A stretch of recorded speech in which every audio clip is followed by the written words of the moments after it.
하나님 말씀 봅시다. 이제 우리 하나님 말씀은 사사기 21장 25절입니다. 사사기 21장 25절 한 절입니다. 한 절이에요. 같이 함께 한 목소리로 함께 읽어보겠습니다. 시작. 그때에 사람이 각기 소견에 오른 대로 행하였더라. 한 번 다시 읽어볼까요? 그때에 이스라엘 왕이 없으므로 사람이 각기 자기의 소견에 오른 대로 행했더라. 왕이 없으므로 참된 왕 앞에서다. 각기 소견의 시대를 넘어서 라는 부제로 나누고자 합니다. 세계적인 오케스트라 지휘자가 어느 날 이렇게 연습을 하고 이제 연습을 하는데 이제 마지막 연습을 하는데 이런 말을 합니다. 자, 이 마지막 연습, 공연 전에 하는 마지막 연습, 아주 중요한 연습인데 이 연습에는 저 없이 한번 연주해 봅시다 라고 합니다. 단원들은 모두 다 실력 있는 연주자들이었습니다. 그런데 무슨 일이 일어났을까요? 처음 몇 소절은 다 실력 있는 연주자들이기 때문에 잘했습니다. 그럭저럭 해나갔습니다. 그러나 점차 각자 연주가 자신만의 해석대로 연주하기 시작합니다. 첼로는 조금 느리게 하고 바이올린은 조금 빠르게 하고 팀파니는 내가 돋보이고 싶어서 좀 살살 쳐야 되는데 더 세게 치고 실력이 있는 연주자들이 연주를 했지만 결국 이 아름다운 교향곡이 불협화음이 만들어지는 것으로 바뀌게 됩니다. 실제로 이런 연구를 한 경험이 있습니다. 지휘자가 없을 때 지휘자보다 악기 연주자들이 악기를 더 잘 칠 거 아니에요. 지휘자가 악기를 더 잘 치겠어요? 악기 연주자가 악기를 더 잘 치겠어요? 그런데도 지휘자가 없으면 오케스트라 연주는 현저히 품질이 떨어진다는 겁니다. 그뿐 아니라 단원들 사이에 긴장과 갈등이 생겨나기도 하고 각자 소견의 연주대로 각자 소견에 따라 연주하기 때문에 불협화음이 일어납니다. 오늘 우리가 살아가는 사회를 한번 보십시오. 우리가 살아가는 시대적 메시지는 어때요? 나답게 살아라. 내 기준이 옳다. 나와 같은 생각을 가진 사람이 옳다. 그래서 나와 같은 사람이 옳은 사람끼리 편당을 나누죠. 정치도 교회도. 누가 감히 내 삶을 판단하냐고 하죠. 내가 행복하면 그것으로 충분하다는 사회가 되었습니다. 여러분 SNS를 보면 이런 언어들이 넘쳐나죠. 나답게 살아라. 나와 같은 사람끼리 팔로우하고 그렇죠. 내가 좋아하는 사람끼리 친구 맺고 광고도 드라마도 그리고 우리가 살아가는 전반적인 문화 속에서도 다 이런 언어들로 가득합니다. 심지어 여러분 교회 설교에서도 이런 것에서 돌아서라고 잘 말하지 않습니다. 왜요? 각자의 소견이 옳다고 생각하기 때문입니다. 아유 저건 목사님 생각이지. 여기 앉아있으면서도 그런 생각하실 거 아니에요. 저건 목사님 생각이지. 나는 그렇게 생각하지 않아 라고 생각하지 않나요? 왜 그럴까요? 각자의 소견이 옳다고 인정하고 있는 시대적 분위기이기 때문입니다. 철학자들이 이것을 뭐라고 말하면 요즘 시대를 포스트 모더니즘이라고 말하죠. 포스트 모더니즘. 보편적 진리는 없다. 나의 진실이 있고 너의 진실이 있을 뿐이다 라는 것입니다. 그런데 여러분 정말 그럴까요? 내 소견대로 내 기준대로 사는 삶이 정말 자유할까요? 그 결말이 어디로 향하는지 우리는 잘 알고 있으신가요? 오늘 읽은 이 본문 사사기 21장 25절은 이 질문에 대해서 아주 놀라운 답을 합니다. 이 본문 사사기가 쓰여졌던 시기가 주전 1200년경에서 1050년경 사이에 그러니까 여호수아가 죽은 후 사무엘 시대까지 그 배경으로 쓰여진 책입니다. 근데 읽는 순간 섬뜩할 정도로 오늘날 우리가 살아가는 시대와 너무나도 많이 닮아 있습니다. 본문 한번 다시 읽어봅시다. 다시 한번 읽어볼게요. 시작. 그때에 이스라엘의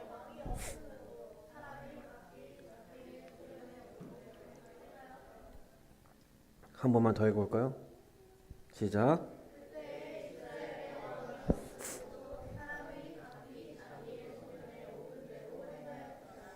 네, 한 문장으로 된 본문을 오늘 나눴습니다. 근데 이 문장에 인류의 가장 오래된 비극이 담겨 있습니다. 그리고 이 비극을 깨뜨리는 복음이 이 문장 너머에 있습니다. 오늘 저는 이 말씀을 통해서 우리의 각자의 삶을 돌아보고 우리의 삶과 공동체 방향을 재확인하고 그렇게 살아가는 우리가 되기를 소망합니다. 그리고 무엇보다 우리의 참된 왕이신 예수 그리스도 앞에 우리의 삶들을 내어드리는 결단들이 있기를 원합니다. 이번 주에 사사기를 다 읽어보셨습니까? 제가 매일 7시 반에 카톡으로 영상과 함께 문자를 보내드리죠. 톡으로. 읽어보시나요? 읽으세요. 그렇죠. 읽으세요.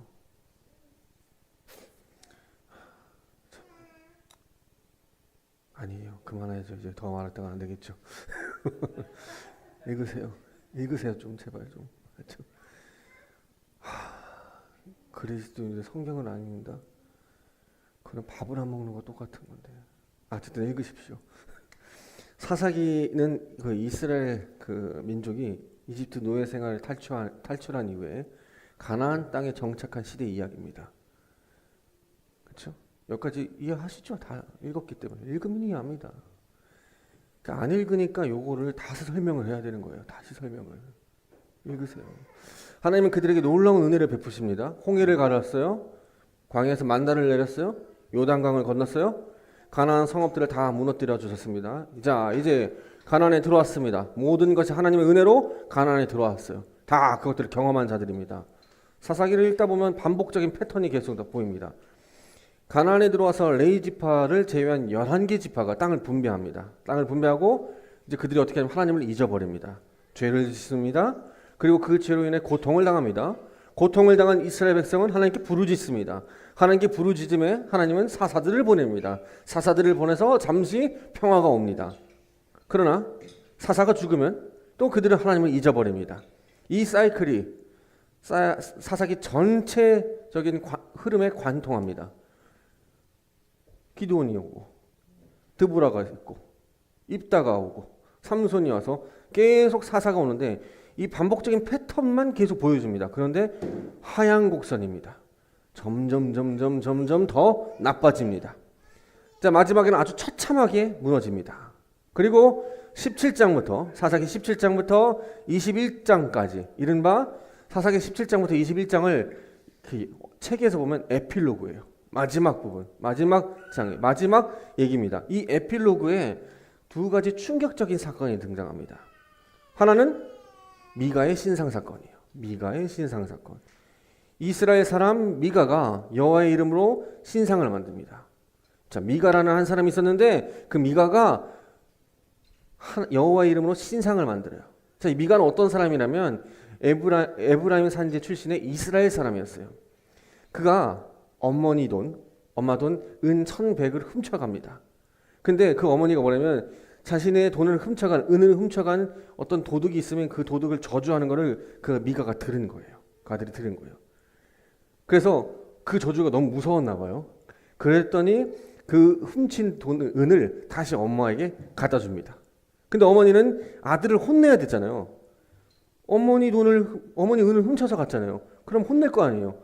여러분 지갑에 있는 내 돈을 자식들이 훔쳤는데 괜찮다 이렇게 할 거예요? 혼낼 거죠. 이것도 은이에요. 은 1,100은 어마어마한 돈이에요. 근데 아들에게 혼을 내지 않고 복을 빌어줍니다. 그리고 그 은을 녹여서 신상을 만듭니다. 그리고 우상을 만들어요.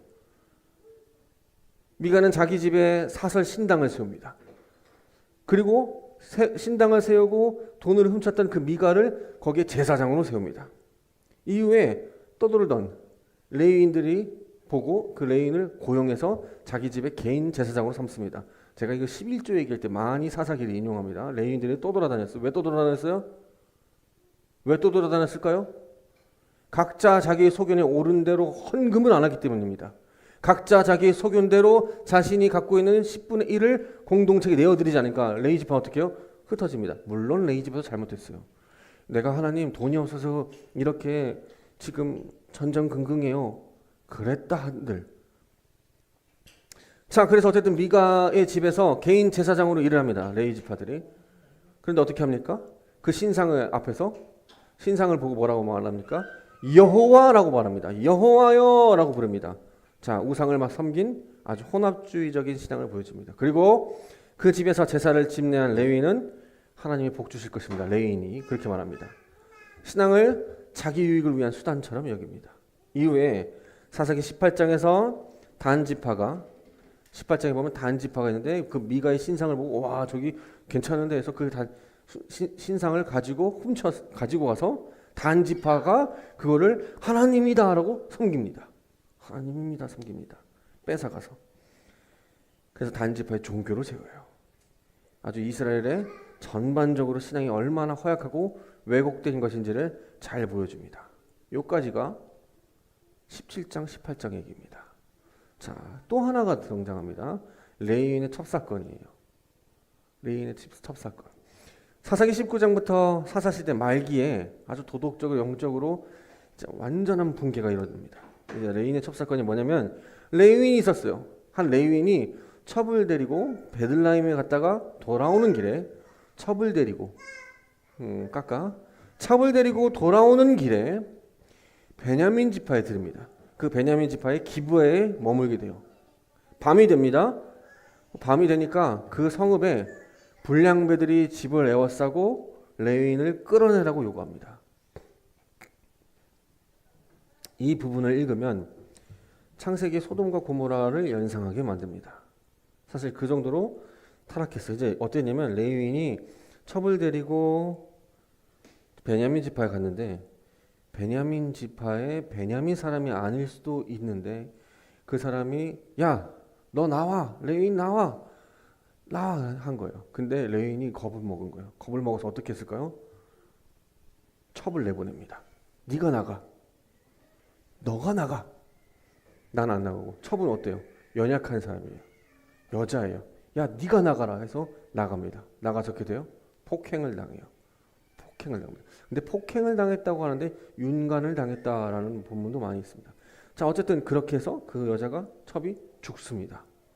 첩이 죽었어요. 그럼 어떻게 될 거예요, 레위인이? 그 다음 날에 어떻게 될 거예요? 죽었으면 가서 어떤지 슬퍼해야 될 거 아니에요. 슬퍼하지 않습니다. 아주 슬퍼하지 않아요. 어떻게 했을까요? 그 첩을 12조각 냅니다. 그 몸을 12조각 내요. 그리고 그 12조각을 11지파에게 다 보냅니다. 내가 베냐민 지파에서 이런 일을 당했어 라고 말하는 거예요. 그러니까 나머지 이스라엘 그 지파들이 어떻게 이런 일이 있을까? 우리가 그 자를 죽이러 가자 해서 연합으로 군대를 만들어서 죽입니다. 죽이러 갑니다. 근데 베냐민 지파를 죽이는 게 아니라 그 나온 불량배들을 때려잡아야 되는데 누구를 다 때려잡냐면 베냐민 지파를 때립니다. 그러니까 베냐민 지파와 11지파들이 싸우는 거죠. 자, 여기서 7만 명이 죽습니다. 무슨 얘기요? 자기 동족끼리 싸운 겁니다. 7만 명이 죽어요. 내전이 일어납니다. 서로 학살합니다. 자, 여기까지인 것 같죠? 더 있습니다. 성경 읽으시면 이해가 되는데 여기서 처음 듣는 것 같죠? 혹시 목사님 처음 얘기하시는 것 같아요. 읽으면 이거 금요일쯤 나왔던 본문인데요. 그렇죠? 자, 거기서 이제 베냐민 지파를 공격하다 보니까 베냐민 지파가 여자는 다 죽었어요. 그럼 남자가 몇 명만 남았냐면 600명만 남았어요. 남자만 남으면 베냐민 지파가 어떻게 해요? 계속 이어질 수 있어요? 없어요? 이어지지 않죠. 그러니까 이스라엘이 모여서 해결책을 냅니다. 어떤 해결책이냐면 야베스 길르앗이라는 곳에 가서 거기를 치자. 거기를 쳐서 다 죽인 다음에 처녀들만 살려놓자. 처녀들을 살려서 뺏어서 얘네들을 베냐민 지파에 보내서 아내 삼아라라고 말합니다. 그래서 그렇게 해요. 근데도 부족해요. 첩을 600명을 뺏을 수 있을까요? 여자를 그렇게 못한 거예요. 숫자가 부족하니까 어떻게 하냐면 실로라는 지역에서 종교 축제가 일어납니다. 그 뭐 예배가 돼요. 제사 같은 걸 한 것 같아요. 거기에 있는 그 여인들이 나왔는데 그 여인들을 납치합니다. 납치해서 어떻게 해요? 베냐민 사람들에게 아내 삼아라라고 말합니다. 공동체를 유지해야 한다는 명분으로 아무 죄 없는 사람들을 납치해서 학살하고 연약한 여자들을 이스라엘이 사용할 수 있도록 정당화시켜버립니다. 자, 이 모든 비극의 이야기가 끝나고 사사기가 문을 닫습니다. 요 한 문장으로.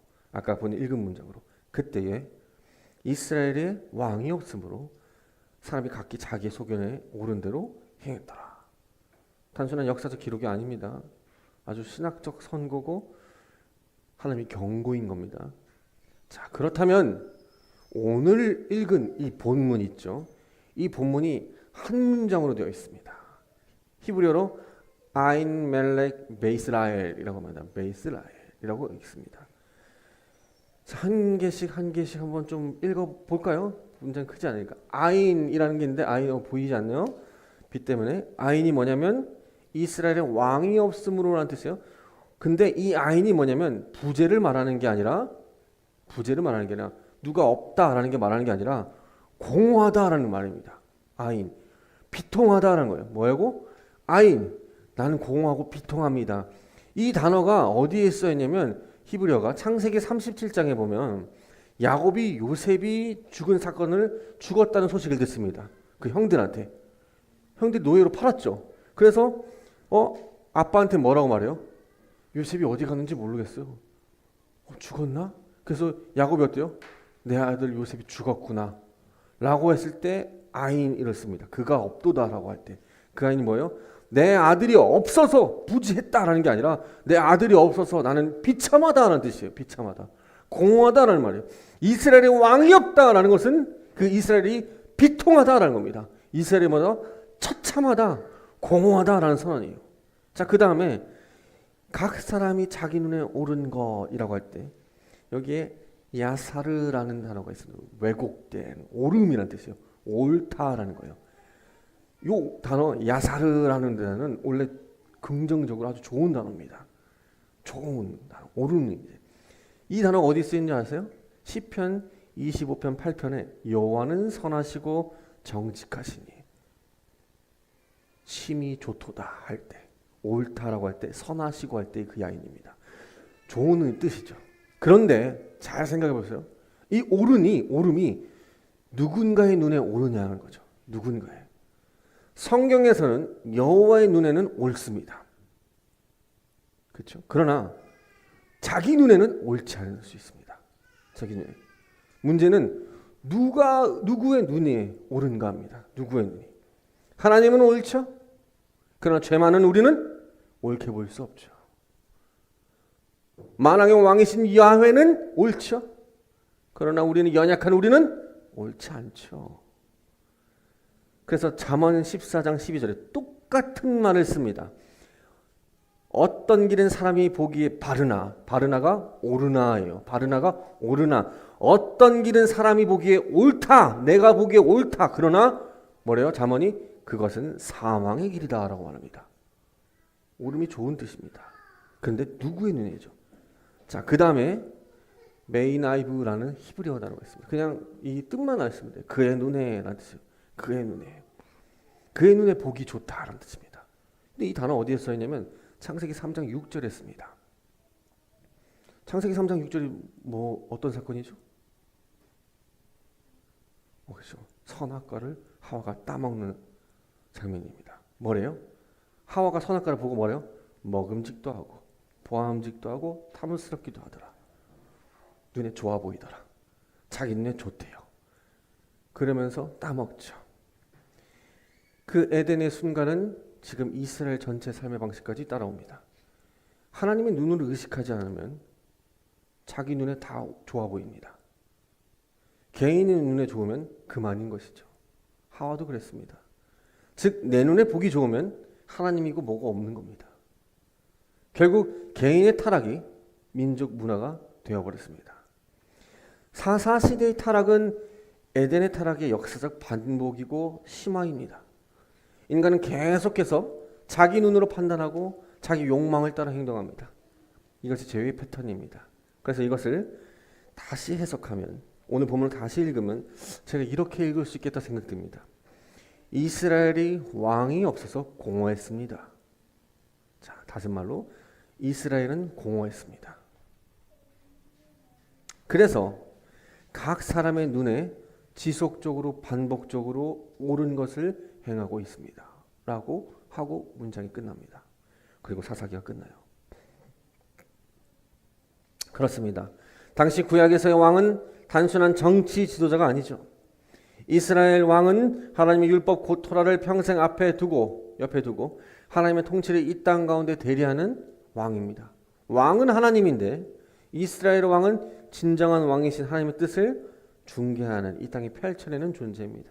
그래서 왕이 없다는 것은 단순히 정치 지도자가 없다는 게 아니라 뭐예요? 사사기에 왕이 없다는 말은 하나님의 통치가 이 땅에 구현되지 않았다라는 겁니다. 다른 말로 하나님의 통치를 거부하고 내 뜻대로 살고 싶다는 겁니다. 다시 원색적으로 말할게요. 하나님을 거부했답니다. 기억하세요, 여러분? 여러분 왕이 없다가 뭐라고요? 나는 하나님을 거부했답니다. 거부했다. 1793년 프랑스 혁명을 일으킨 지도자들이 파리 노트르담 대성당에서 이렇게 말했습니다. 뭐라고 했냐면 이제 하나님 없다. 이성이 우리 왕이다. 인간이 스스로 자유롭게 자신의 왕이 된다.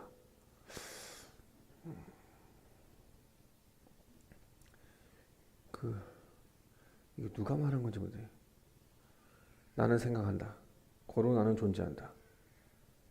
이 철학자가 누가 말했죠? 레네 데카르트 맞아요.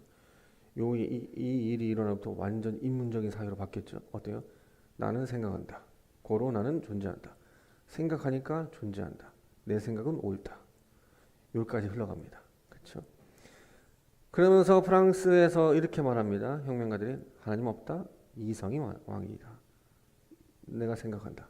그러니 인간은 스스로 자유롭게 내가 생각한 대로 살 수 있다. 혁명의 열기가 뜨거웠죠. 자, 레미제라블 같은 거 보시면 알죠?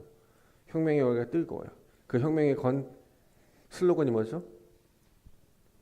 평등, 박애, 자유입니다. 근데 진짜 그랬을까요? 그렇게 했던 혁명이 어떻게 돼요? 1년도 지나지 않아서 혁명 지도자들끼리 서로 자기 소견에 오른 대로 혁명 지도자들끼리 서로 어떻게 합니까? 서로 단두대에 올려서 서로 목을 칩니다. 공포 정치가 일어나요. 하나님의 통치를 거부하면 어떻게 될까요? 가장 강한 자의 폭력이 들어섭니다. 마치 사사기 이스라엘이 그런 것처럼 하나님이 없는 자의 각자의 주먹이 들어서고 강한 자만이 살아남습니다. 연약하고 고아와 과부는 죽어 마땅한 시대가 됩니다. 그래서 하나님이 없는 자리에 각자의 소견이 들어옵니다.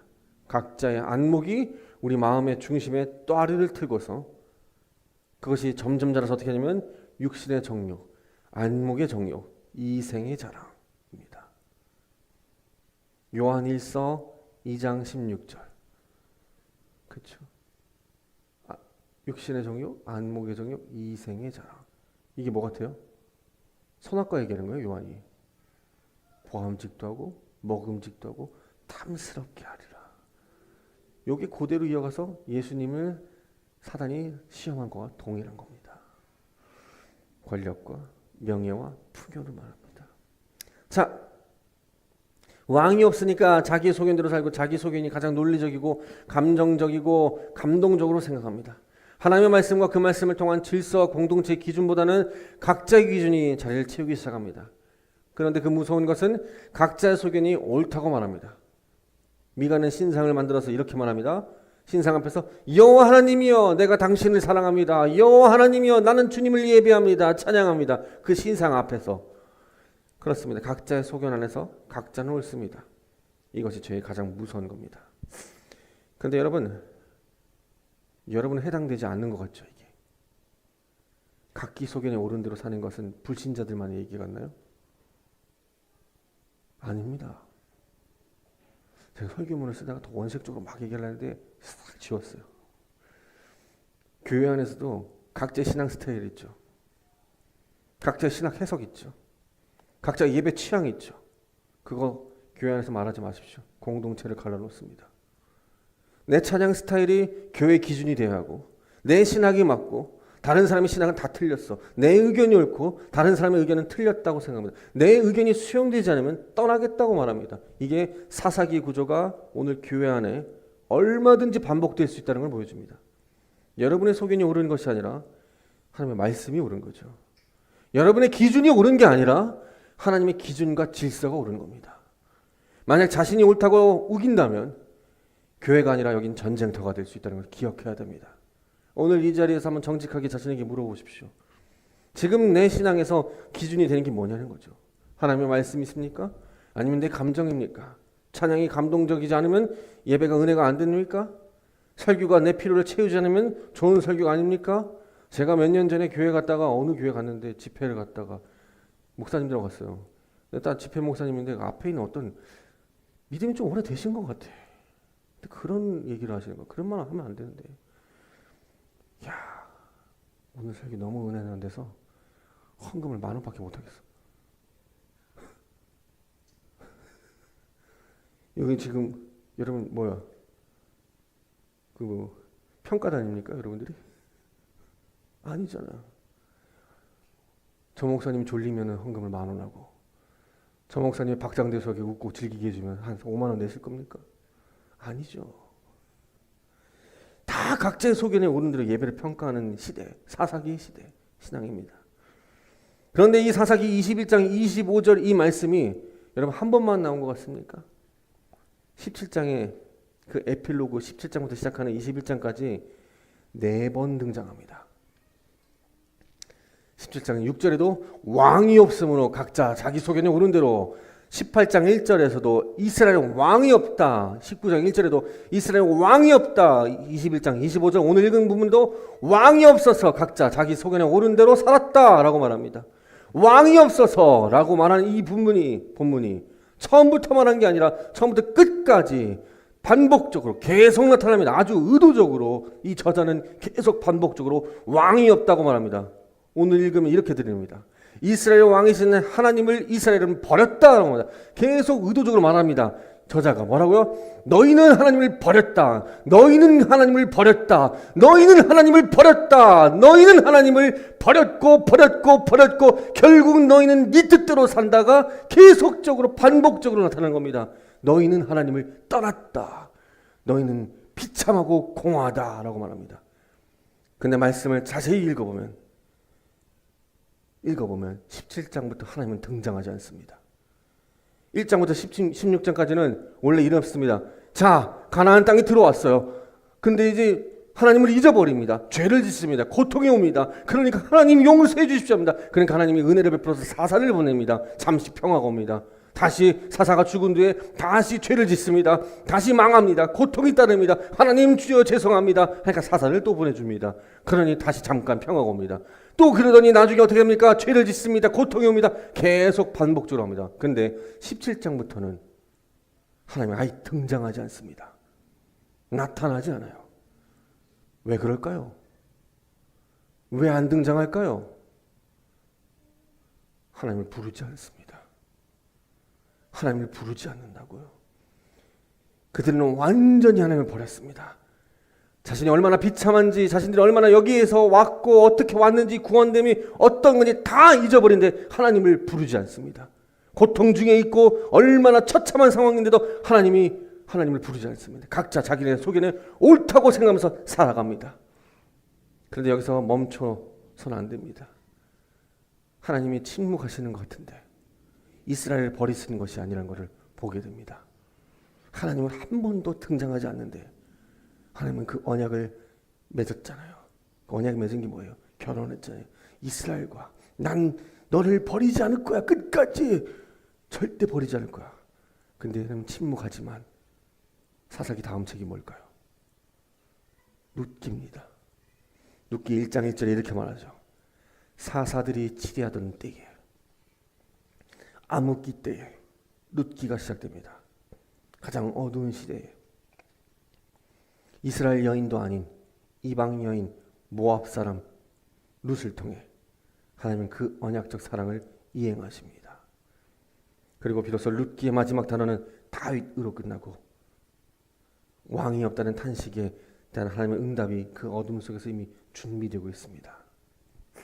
칼빈의 기독교 강요 1권 16장에 이렇게 말합니다. 칼빈이 하나님은 자신의 섭리로 모든 것을 다스린다. 악인의 죄조차 하나님을 허용하시는 뜻 아래에 있으며 그 모든 혼돈 속에서도 하나님은 자신의 목적을 이루어간다. 그래요. 사사기의 혼돈이 하나님의 실패를 의미하지 않아요. 허용하시는 섭리 안에서 더 깊은 목적이 있습니다.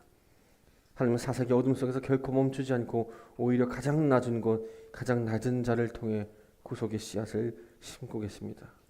그렇게 하나님이 일하셔서 어디까지 갑니까? 이 이방 여인 룻을 통해 다윗 왕이 세워지죠. 다윗 왕은 완전할까요? 구약에 읽어보면 다윗 왕도 어떻게 살아죠? 각자 자기의 소견에 옳은 대로 행합니다. 다윗도 밧세바를 취하고 자기 친구인 우리아를 전장에 내보내 죽이게 만듭니다. 살인을 저지르고 간음을 합니다. 그 결과는 참혹합니다. 다윗은 완성이 아니었습니다. 그리고 마침내 진정한 왕이신 예수 그리스도께서 이 땅에 오십니다. 마태복음 1장 1절에 이렇게 말하죠. 아브라함과 다윗의 자손 예수 그리스도의 계보라. 사사기의 마지막 왕이 없다는 탄식이 이 계보를 통해 응답됩니다. 요한복음 3장 17절에 18장 17절 37절에 예수님은 빌라도에게 이렇게 가서 빌라도가 넌 누구냐 도대체 네가 왕이냐라고 물으니까 예수님이 뭐라고 말했느냐면 정확히 이렇게 말합니다. 네 말과 같이 내가 왕이다. 사사기가 말한 참된 왕, 진짜 왕, 온전하고 완전한 왕은 예수 그리스도이십니다. 그 왕은 우리를 위해 십자가에 죽으시고 부활하시고 하늘과 땅의 모든 권세를 받으신 분입니다. 그분은 영원전부터 영원까지 왕입니다. 이제 말씀을 맺습니다. 사랑하는 성도 여러분, 사사기의 마지막 문장이 오늘 우리에게 묻고 있습니다. 왕이 없으므로 각기 소견에 오른 대로 행했더라. 이 선고가 이스라엘만의 해당이 아닙니다. 지금 이 순간 이 말씀이 우리 각자 이름을 부르고 있습니다. 여러분의 각자 이름을 부르고 있습니다. 교회를 다니면서도 예배를 드리면서도 기도의 언어를 사용하면서도 실제로는 자신이 왕자에 앉아 모든 것을 결정해온 내 삶, 하나님을 왕이라 부르지만 내 뜻이 관철되지 않으면 하나님을 원망했던 삶, 말씀보다 내 감정이 먼저였고 공동체보다 내 소견이 앞섰던 그 삶, 그것이 사사기이고 그것이 우리입니다. 여러분에게 한번 묻겠습니다. 오늘 이 자리에 앉아있는 나의 내면 한번 깊이 바라보십시오. 지금 내 왕자에, 여러분 왕자에 누가 앉아있습니까? 누가 앉아있습니까?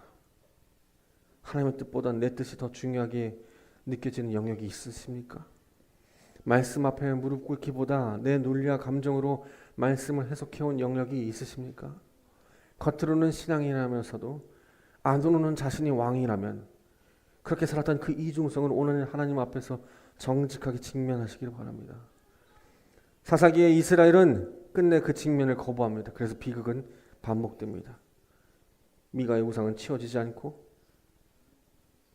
폭력은 결국 7만 명을 죽이는 일이 일어납니다.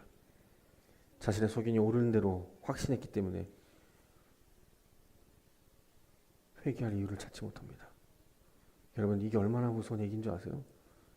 각자 자기의 소견이 옳다라는 말이 결국 회개하지 못하게 만듭니다. 그런데 오늘 여러분 이 말씀 앞에 서 있습니다. 이건 우연이 아닙니다. 지금 이 순간 참된 왕이신 하나님이 여러분 왕자 앞에 서서 문을 두드립니다. 내 자녀여, 내가 왕이다. 너 네 왕자에서 내려와라. 이 부르심이 두렵게 느껴지세요? 자유를 빼앗기는 것 같아요? 여러분 신앙생활 열심히 하면 자유가 빼앗기는 것 같아요? 뒤처지는 것 같아요? 사사기 한번 보십시오. 스스로 왕이 된 자들이 얻은 것은 자유가 아닙니다. 서로를 찌르고 끝없이 무너지는 노예로 만듭니다. 자기 소견의 왕자는 결코 쉼이 없습니다. 24시간 내가 왕이 되어야 하기 때문에 피곤합니다. 그러나 참된 왕 예수 그리스도가 통치하는 삶으로 들어갈 때 우리는 그 무거웠던 짐이 내려놓습니다. 해방이 되고 안식이 되고. 그래서 마태복음 11장에 예수님이 이렇게 말씀하십니다. 수고하고 무거운 짐진 자들아 다 내게로 오라. 내가 너희를 쉬게 하리라. 이것이 참된 왕의 통치입니다. 오늘 이 시간 사사기 말씀을 통해 세 가지 결단하기 원합니다. 세 가지만 결단하기 원합니다. 첫 번째로 내 왕자를 내려놓는 회개를 시작하십시오. 하나님 앞에 내 왕자를 내려놓는 회개의 무릎을 꿇으십시오. 내 소견이 아닌 하나님 말씀을 먼저 찾으십시오. 제발 좀 하나님 말씀을 찾으십시오. 우리가 하루에 얼마나 많은 결정을 내립니까? 오늘 뭘 먹을지, 오늘 어디 가서 놀러 갈지, 우리 애들 데리고 어딜 갈지 얼마나 많은 결정을 내립니까? 이 주일날 오늘 나는 어디로 갈지 수많은 결정들 하지 않나요? 대부분은 자동으로 아니면 내 소견대로 내리지 않나요? 우리 그 삶에서 돌아서십시오. 매일 그렇게 온전히 살지 못할 수 있습니다. 그렇게 온전히 살지 못할 수 있어요. 그런데 하나님께 부르짖으면 하나님을 찾으면 하나님 다시 회복시켜 주십니다. 아침에 일어나서 자기의 소견대로 살아가는 게 아니라 이렇게 기도해 보십시오. 제가 회사에 가면 항상 기도하는 게 있어요. 기도를 해도 하나님 참 그게 힘듭니다. 주님, 오늘 하루도 내 뜻이 아니라 주님 뜻대로 살 수 있도록 나를 도와주옵소서. 주님 뜻대로 살고 싶습니다. 오늘 하루도 도와주옵소서 라고 말을 하지만 참 연약합니다. 그래도 그 고백이 있기에 기억하면서 살아가는 거죠. 그렇게 살아가는 여러분 되길 원합니다. 두 번째로, 내 소견이 아니라 말씀의 기준이 되는 그러한 기준으로 공동체 안에서 실천하십시오.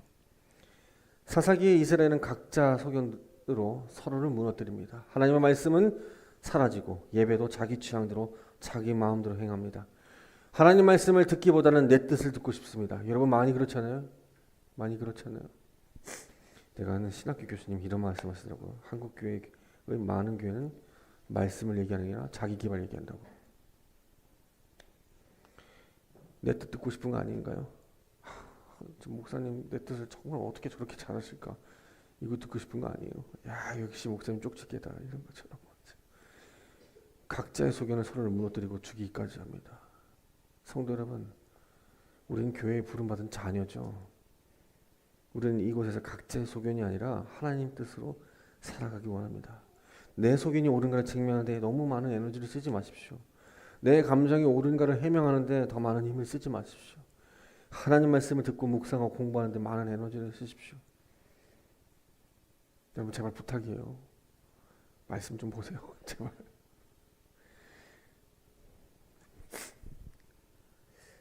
여러분 독서 좋아하시는 분 손 들어봐요. 마음속으로만. 거기에 하나님 말씀을 어느 정도 차지하세요? 어느 정도 차지하세요? 어느 정도 진짜로. 재미없죠? 하나님 말씀 재미없나요?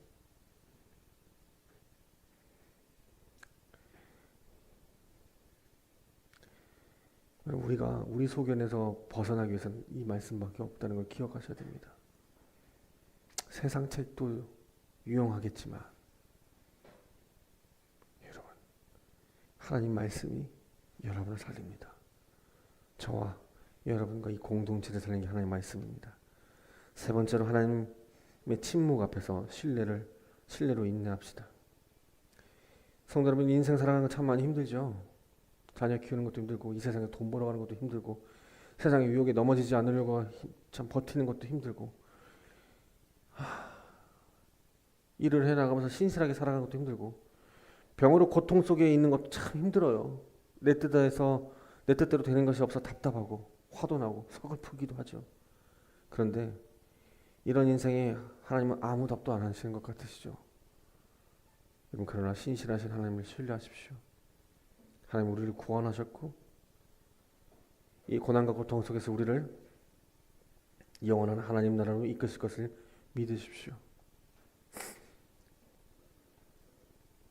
제가 항상 자주 말했던 건데, 그리스도인들은 꿈이 이렇습니다. 믿으세요? 소원 성취했잖아요. 소원 성취한 거 아니에요? 우리 그리스도인 소원 성취된 거 아닙니까?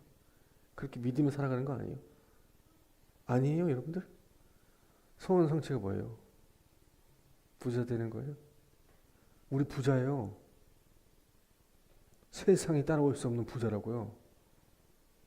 하나님 나라의 부자예요. 가난뱅이가 아니에요. 우린 부유한 자예요. 우리 땅 부자예요, 땅 부자. 하나님 나라에 들어가면 그 하나님 나라에 상속받는 유업을 이은 자. 영원한 삶이 있어요. 유한한 삶이 아니에요. 온전해요. 지금 저처럼 병들고 연약해서 골골대는 게 아니라 강건하다고요. 그걸 얻은 자예요. 그걸 누리는 자라고요. 소원 성취한 거 아니에요, 여러분들? 그 하나님을 신뢰하십시오. 그 하나님을 신뢰하라고요. 사랑하는 성도 여러분, 오늘 이 말씀이 고발인 것 같죠? 여러분 후배 파는 것 같죠? 아니에요. 초대예요. 하나님이 초대라고요. 사사기 빈 왕자를 바라보시면서 참된 예수님께서 우리를 부르고 있는 초대예요. 요한복음 18장 30절에 아까 말한 것처럼 내가 왕이라고 한 그 예수님이 우리를 초대한다고요. 네 소견이 옳은 대로 살지 마 제발. 또 다 가졌잖아. 또 다 누리잖아. 소원 성취했잖아. 신천신지 새하늘과 새 땅에 들어가는 자들. 우리 아니에요? 이게 우리가 그렇게 자꾸 안 사니까 이 말씀들 안 모르니까 저기 자꾸 이단이 그거를 가져가 쓰는 거잖아. 저기 걔네들은 교리 공부 엄청 열심히 해요. 신천지 그거 우리 건데 그 이름이 그 우리 거예요. 신천신지 새로운 새 하늘과 새 땅 거기에 들어가는 자 우리 아니 우리 여러분 그러니 우리는 다 가진 거예요. 신뢰하십시오. 고난과 고통 속에서도 하나님을 신뢰합시다. 하이델베르크 요리문답 1문에서 이렇게 말합니다. 당신의 유일한 위로는 무엇입니까? 이렇게 대답합니다. 살아서나 죽어서나 나의 유일한 위로는 내가 내 자신의 것이 아니라 내가 내 것이 아니라 지성도 육신도 감정도 내 것이 아니라 나의 몸도 여러분의 몸도 나의 영혼도 우리 주 예수 그리스도의 것입니다. 이게 하이델베르크 1문의 첫 질문입니다. 여러분은 하나님의 것이에요. 그러니 나는 내 것이 아닙니다. 나는 그리스도의 것입니다. 이 고백이 우리의 삶을 바꾸고 우리의 가정을 바꾸고 우리의 공동체를 바꾸는 출발점이 됨을 믿으시기를 주님의 이름으로 소망합니다. 기도합시다.